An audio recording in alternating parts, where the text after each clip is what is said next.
Hi, my name is Kendra Newman, and I'm going to be your nurse today. I'm going to be performing a newborn assessment. I'm going to go ahead and wash my hands and put my gloves on. Can you just tell me the baby's name and the day he was born?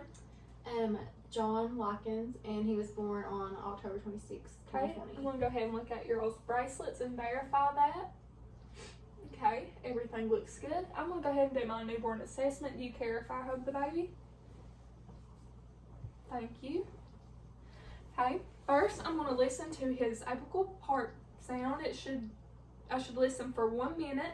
It should be in between 110 to 160. Make sure there are no murmurs or nothing abnormal. Next, I'm going to check his breath sounds in all 5 spots from right to left. Okay, there are no retractions, so that means there's no respiratory depression or any nasal flaring.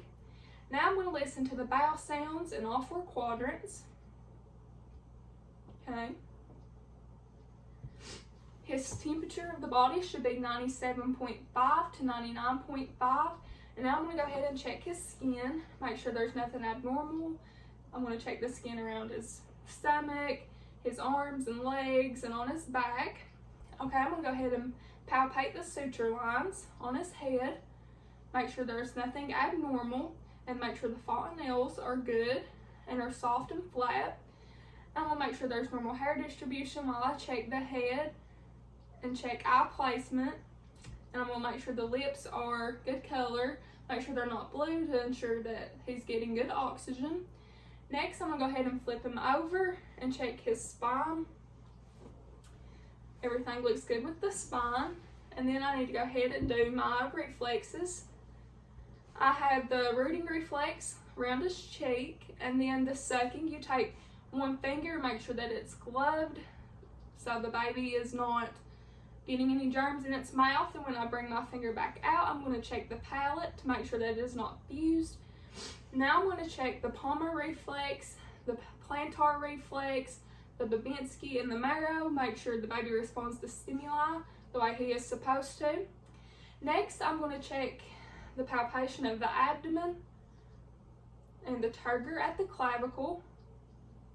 Now I'm going to check the other extremities, the pulses of them. You have your popliteal, your dorsalis pedis, your posterior tibialis, your radial, your brachial, your carotid, and your mitral. And then next I'm going to check the umbilical cord. The umbilical cord looks good. The baby's umbilical cord is still intact, which as it should be. The baby is only a day old. Next I'm going to assess the diaper area. Okay. The diaper area looks good. There's no rash, no redness, as it should be. Next, I'm going to assess the anus. I'm going to go ahead and flip him over. Everything looks good. There's nothing red. Okay. So, Mom, I'm going to ask you a few questions. How many diapers in a day does he usually have? He's had about 7 today. Okay, that's good. It should be between 6 and 8, so it's in with normal limits. Has he had, what does the stool look like? Black and tarry. Okay, that's good. It's meconium, which is what it should be. Everything's within normal limits. So I'm going to go ahead and put the baby's clothes back on. Put his hat on. Mom, do you want me to take the baby with me, or do you want to keep him? I can keep him. Okay. I'm going to go ahead and wash my hands, report and record.